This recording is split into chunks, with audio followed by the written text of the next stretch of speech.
welcome to Living Tat and I with Betsy. That's me. This week, I have some absolutely amazing special guests that I can't wait to share with you and kind of pick their brains on some fancy things that they're up to. So today I have Ronnie and Whitney. And I think, Whitney, if you don't mind to start us off by telling us who y'all are and what you're up to these days. And then I'll probably ask a few questions after that. Sure. So I'll introduce us and tell you a little bit about where we came from, and then maybe Ronnie can tell you more about what we're up to. So Ronnie and I worked in the Civil Rights Division at the Department of Justice in a section called the Educational Opportunities section. And so Ronnie was there for about a decade, and I was there for almost 2 decades, working on government enforcement of civil rights. And our whole focus was on protecting students in schools. So everything from K to 12 through college, essentially every federally protected basis, so race, sex, national origin, disability, and all sorts of forms of discrimination, from discriminatory policies to harassment, sexual assault. And so, of course, it covered Title IX, but also Title VI and the Equal Protection Clause. So it was quite a big task for a pretty small section. And we got to do a lot of really interesting things, not just government investigations, but we did litigation, we did policy work, we worked on Title IX regulations. So we just got a really broad experience working with schools and colleges, and we both really loved it. Oh my gosh. Okay, first, before we jump to you, Ronnie, that is a whole lot. And it sounds like you are absolutely phenomenal. Just listening to the work that you've done. Talk to me about this, like how long ago. We are recording today in April, so this may air later, but we're recording in April. How long ago were you working there? So for me, it was just a month ago. I think for Ronnie, it was 2 months. Yep, just about 2 months. So we're pretty new out in the world. Yeah. After a long time in government, but Ronnie and I worked together pretty much every day for our whole time since she got there. So we really couldn't imagine doing this work without each other. So we're glad that we get to do it together on the outside. I love that. We love good girl squads at ICS. So phenomenal. Okay, Ronnie, tell us about a little bit about you, or whatever else you want me to know before we jump into kind of some really big things that y'all are up to. Well, first, it's true. I keep the sticky note. This is not a prop. This is literally just something I keep at my computer, which is the sticky note that Whitney wrote me on my first day at DOJ to say, welcome, and I'm so glad you're here. Come say hi. I did, and essentially we've never said goodbye. So yeah, we are definitely been working very closely together for a long time. And so, to your point about leaving DOJ, which was obviously a really tough decision for us, it was something that we had talked a lot about. If we were to leave, what is it that we would do, and how would we bring the work that we do out into the world in a different capacity? And so that was a conversation Whitney and I had kind of had over the years, and then it's kind of come to fruition, which is exciting. But yeah, so I came to DOJ out of private practice. I had been at a big firm in DC doing employment work, and I started to move into the education space in a pro bono capacity and realized, man, like this is really the space that I want to be working in. There's so much impact you can have on so many people's lives, when you can help kids get an education, and that has driven me ever since. And so just continuing the thread. Amazing. Again, before we jump into what you're up to, what I want to say is it's so nice to have these conversations with you, because we've talked before, but just to hear you speak of what your role with the government was, because the perception, let me just say, is often that, we're just working a 9-to-5, working for the government, and the empathy that I hear when you all are talking and when you're talking about your roles and the work and the impact and all of that is so strong that I'm like, I think we miss that as practitioners out in the real world outside of the government. Not that the government's not the real world, but you know what I mean, out doing the work. what we see and what we behind emails, right? Behind some of the conversations until we're able to get to know you, it feels very like, I don't know. It just feels like bureaucratic. Yeah. thank you. Bureaucratic. Yeah. Sure. No, Yeah. I think that's right, Betsy. And I think for a lot of schools and colleges that we would go and talk to leadership, their idea of what it meant for DOJ to come on campus or, to send them a letter and what their experience was with us during our time there was very different. I think that we brought a lot of credibility in terms of our experience, but also in terms of our commitment to what those leaders were doing. Like we knew that they were there because they cared about kids and that, people have different views and ideas about how to do that, but with a common purpose, like you can, I think, find a path forward. And I think we were much more successful because we thought of it that way. And, for us, the goal was institutional reform. And we felt like you could really only do that if the people who are the institution want and like believe in those reforms. So I think that was a big part of how we approached our work and wanted to be able to kind of keep that same approach to working with schools on the outside. Yeah, on the outside. I love that. Okay, so I've talked about it a lot already. I've teased it enough. Let's get to it. Tell me what you both are up to right now. So, Whitney and I asked ourselves, how can we basically do what we do now and bring that expertise to bear for schools in a private capacity? And we thought really carefully about the kind of place that we needed to sit to do that work. And we tossed around the big law firm work. They do a lot of great stuff at a certain level. There's, we could go off and build our own firm and kind of pick and choose.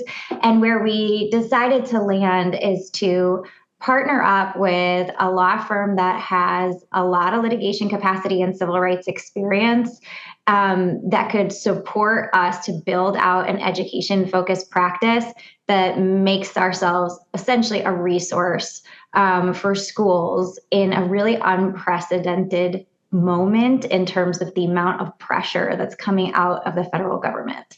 And so we were looking for a place where we could be kind of agile and nimble and be able to have the support of a really established, tremendous law firm, but also the capacity to, basically charge rates and engage with clients in a way that was affordable and meaningful for them, just knowing everything that the educational institutions are up against right now. So if I were to summarize it, I would say that we are basically in the back pocket of school leaders and universities and K through 12 systems who need someone to call to better understand what's coming out of the federal government, what the obligations schools are in terms of what the legal landscape is, and then what they need to be doing to prepare for shifts in administration enforcement priorities. So there's, a lot of planning, a lot of, asking sort of one-off questions that we are there to answer. And then also just thinking really strategically, both short and long term, to sort of protect the health and the mission of different schools. And, I think what we appreciate from our time in government is that every institution is really unique in terms of, their constituency, their resources, their mission, their limitations, and their goals. And so this is not a one size fits all advice center. Sure, there are, tethers, but we really like to respond to the individual institution in a way that's nuanced and thoughtful. Yeah, let me ask this. So I think one of the areas that your expertise is very clear is in helping schools in their potential response when they're receiving those OCR letters or the DOJ letters or things like that. So can you talk with me through a little bit about how you may support schools who are experiencing that? Yeah, I mean, as Whitney said earlier, you get a letter for the government and, people clam up. They don't know what's on the other side of that letter. why did they pick us? What are they going to do? What are they going to ask us? What do we need to turn over? And, I think what's nice is like, that's a black box that we have full access to because we were on the other side of that for so long. And so we can demystify what's going on really, really quickly. And I think that brings a lot of calm to the institution and the ability to plan. So, we have lots of tips and tricks for how to respond effectively and different things that schools should think about when they're responding. And yeah, I think that just understanding the mechanisms of government is something that really hasn't been out there for schools, even, really experienced education lawyers that are private practitioners, they just haven't spent their time on the side of government. So it's hard for them to say, what one indication or the other means. And so that's something that we really think is helpful and calming to schools who are getting these letters or any other kinds of notifications. Yeah, and I think for general counsels, like it's very hard when you're in that situation to figure out the sequence of events. Like, what are you doing before you get a letter? What are the things that you can put in place and the systems you can put in place that's going to make it easier to defend yourself if you do get one? Or if you already have one on one topic, what can that tell you? What insights can you get from that letter about other areas of your work? And how do you think about the executive orders that are so monumental and so broad and daunting, I think, for schools? How do you sort of boil that stuff down to action steps? And I think, for us to be able to work with the general counsel and say, all right, like start with these 3 things. Let's ask these 3 questions. And those answers will help us, whether it's narrow the scope or prioritize or figure out who from the institution needs to be participating in these conversations. So you feel confident that your response is complete. And we have found that with some schools, as they start to ask these questions, they're learning things about their campus that they didn't know because campuses are huge. There might be, many campuses within an institution, and there's just no way that the general counsel is going to know the ins and outs of every program on, across every campus. And so helping them figure out how to gather that information in a way that's workable and practical, I think is like, they're very concrete things that schools can do that make them feel more in control of a situation that's feels very out of control. Yes, for sure. And hats off to all the general counsels out there because right now, I'm not even sure how you're making it through each day because there's a lot happening and a lot of expectations on you. So the support that you can get from anywhere about with a little bit of guidance and expectation to just kind of take off your plate is phenomenal. But these ladies are 100% amazing. And we support them at ICS. And I think we will see big partnerships as we're moving forward on different ways that we can collaborate, whether it's practical on the ground stuff with ICS and the coordinators or your Clery compliance or things like that, and how it might overlap with the expectations that you're helping that are being set by Ronnie and Whitney and their crew to make sure that you are on track with the expectations set by the government. So I'm super excited about that. There is definitely more to come. I'm going to tease this and just put it into real life that you're going to record with Courtney in the future for the Law and Higher Ed podcast. We can get that out too, because I see lots of connections and we want our community to know about you all as a resource. And I'm so, so grateful that you took the time out of your busy days to chat with me today.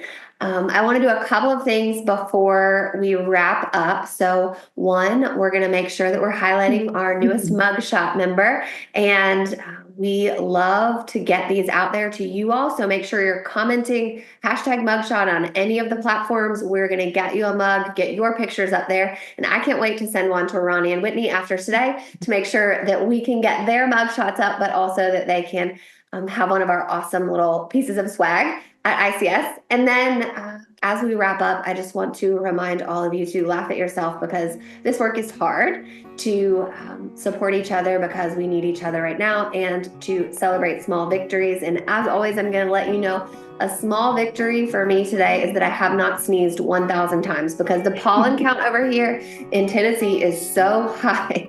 But we've had rain and it's helping immensely. So just celebrating that small victory over here. But again, Ronnie and Whitney, thank you so much for being with us.